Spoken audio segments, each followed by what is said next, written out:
Magandang araw po mga kapuntos, at sa araw na ito po meron po akong tampok na video para sa inyo at sana ay magustuhan ninyo. Kaya sa mga bago pa po sa aming channel, please po don't forget to hit the subscribe button at ang notification bell para maging notified kayo sa bawat video na ilalabas ko sa channel na ito. At bilang kahilingan po ng punto por punto team at naway maintindihan po ninyo, sana po wag nyo pong i-skip yung mga ads sa aming mga video. Sa maliit na bagay na po na yan, malaking tulong po yan sa ating programa at sa ating ministry. Sana po maunawaan po ninyo. Maraming salamat po, kaya wag na po natin patagalin. Simulan na po natin.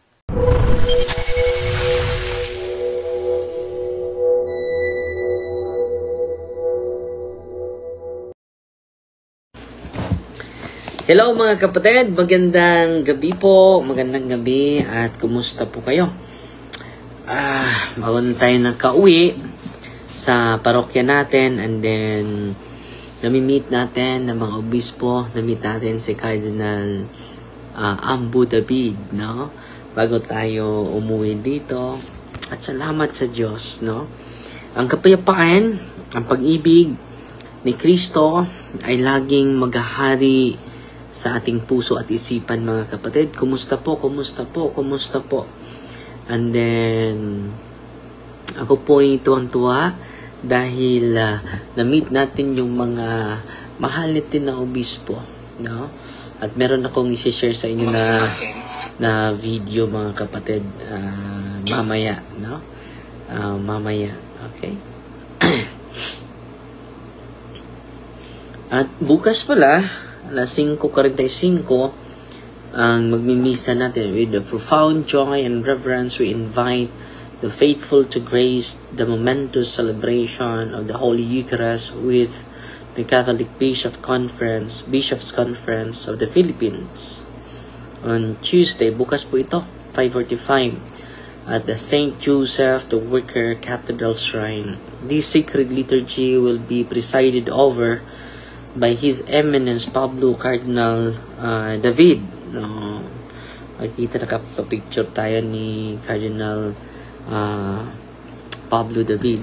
Pero ito yung isi-share ko sa inyo. Quick live lang po tayo. Ang sarap ng matulog po. No? At quick live lang po tayo, no?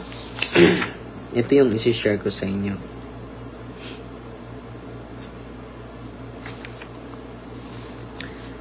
The hubs and the bees. No? Ano ba ito? No?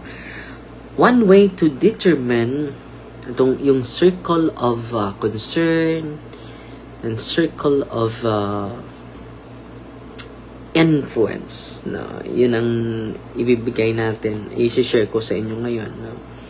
One way to determine which circle our concern is in is to distinguish between the haves and bees. The circle of concern is filled with the haves. No? Yung circle of concern, it is beyond your control. Mga kapatid. Sasabihin mo, yung have, ito yung mga common statement sa circle of concern. It is beyond your capacity, beyond your control. I'll be happy when I have my house paid off. Sasaya lang ako kung if I have paid off my house. If only I had a boss who wasn't such a dictator. Kung yung boss ko ay hindi diktador, masaya ako ngayon. Yan. Ang kasiyahan mo if I have. No, ito po. Circle of concern is filled with the haves. No. If only I have more patient husband. Kung pasensyoso lang yung husband ko, masaya ako. Kung hindi naman, hindi ako masaya, buong buhay ko ay hindi ko masaya, ganon, no? Yan po is the circle of concern. Pinakita ko na sa inyo yung circle of concern. Ito po. Ito yung circle. Ang inner circle is your circle of influence. Limited lang po yung influence natin, mga kapatid. Pero meron akong i-share additional bukas na lang. No? Pero nandito pa tayo sa be proactive, mga kapatid, no? So, if I had more obedient kids, I'll be happy kung titino na yung mga anak ko. Maging masaya na ako. So, it is beyond your control. Hindi naman makontrol yung bata mo na maging matino. No? In due time, maging matino niya. Yan. Pero hindi sa yung panahon. Hindi sa yung time frame, mga kapatid. If I had my degree, I'll be happy. Kung makatapos na ako ng doctorate, tapos na ako ng masteral, I'll be happy. Kung hindi ka matapos, yan po yung circle of concern. You have no control. If I could just have more time to myself, kung makabakasyon ako na mataas na panahon, I'll be happy. Yan po yung circle of concern. Yung circle of concern, wala kang control doon. You have no direct control. No, absolutely you have no control. Yung mga tao sa paligid mo, kapag tatanggapin nila ako, maging masaya ako. If they accepted me, if they had accepted me. Ganon. Pero the circle of influence is filled with the bees, no? The haves and the bees.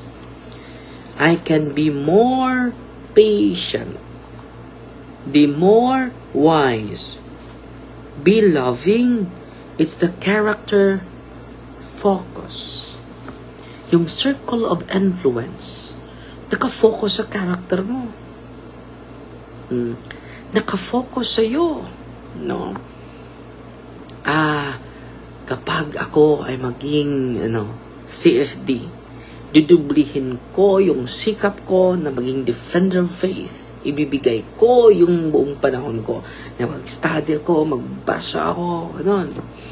Para maging ganap ako na be more loving, be more cooperative, be more wise, be more patient, be more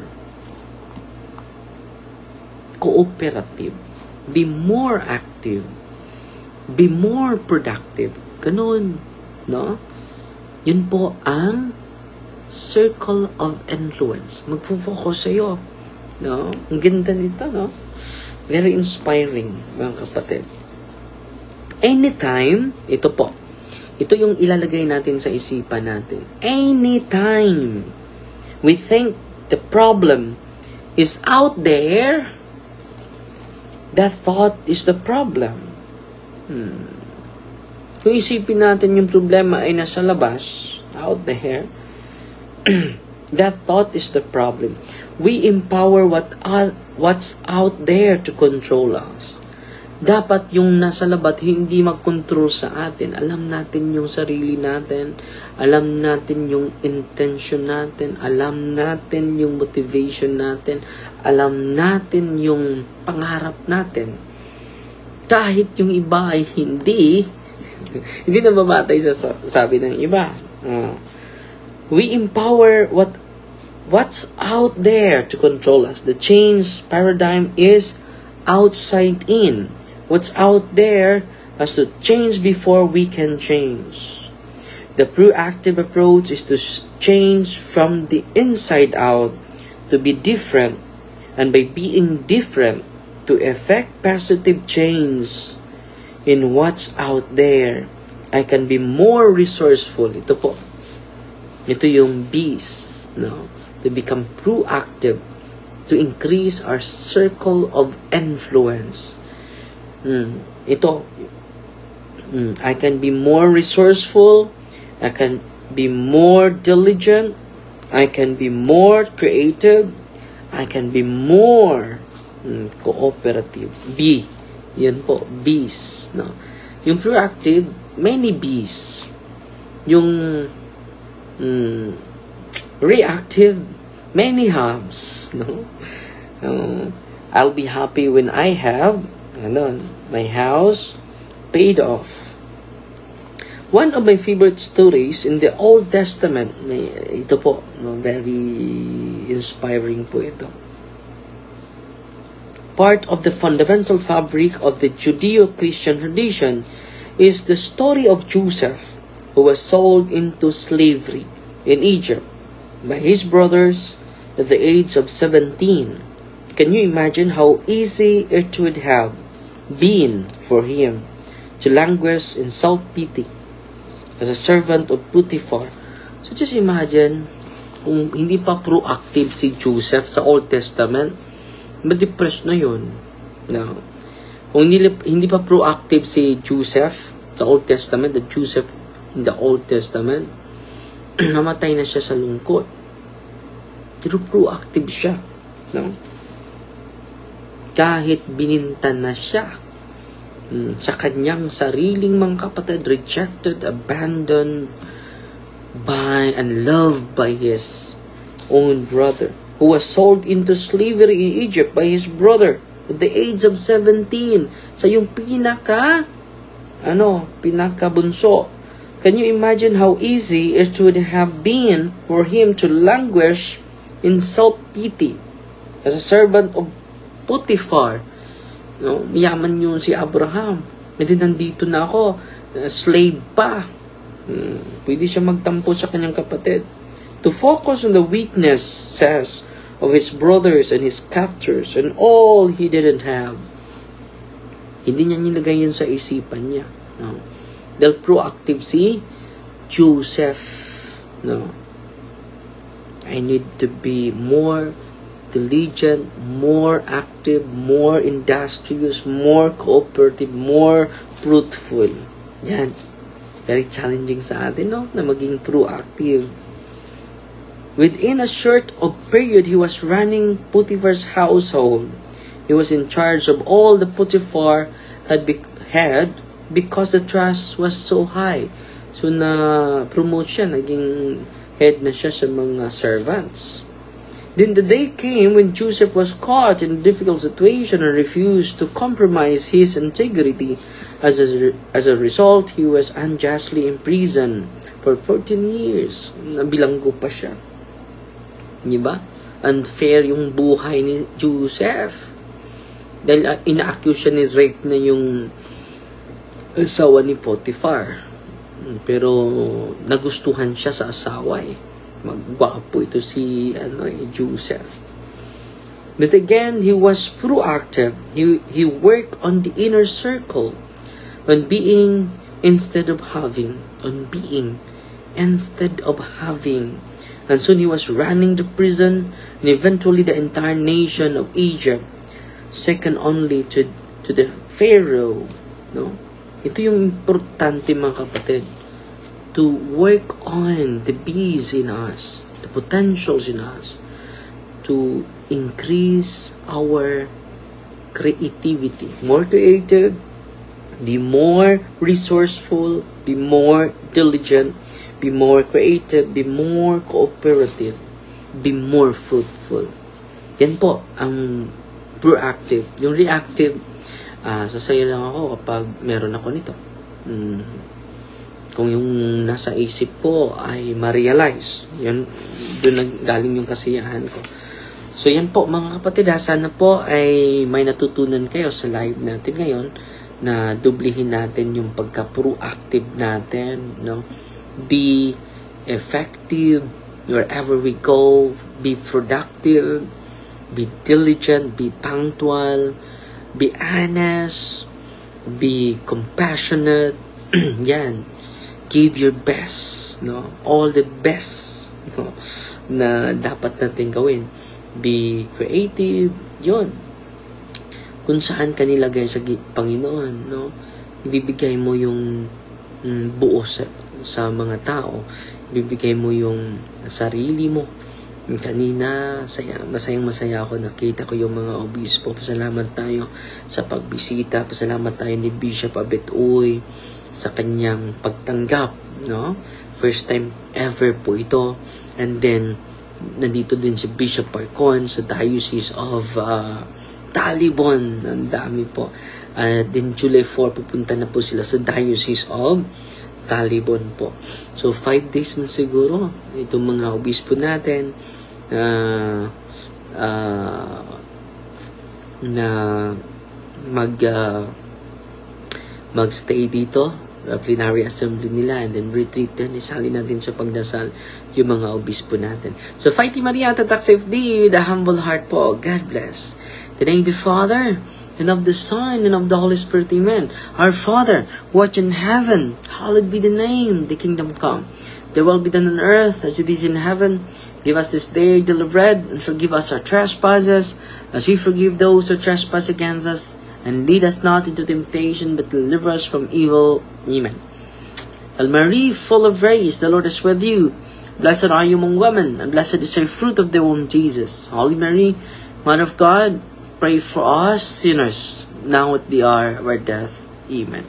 In the name of the Father, and of the Son, and of the Holy Spirit. Amen. Fighty Maria, tatak sa FD with a humble heart po. God bless.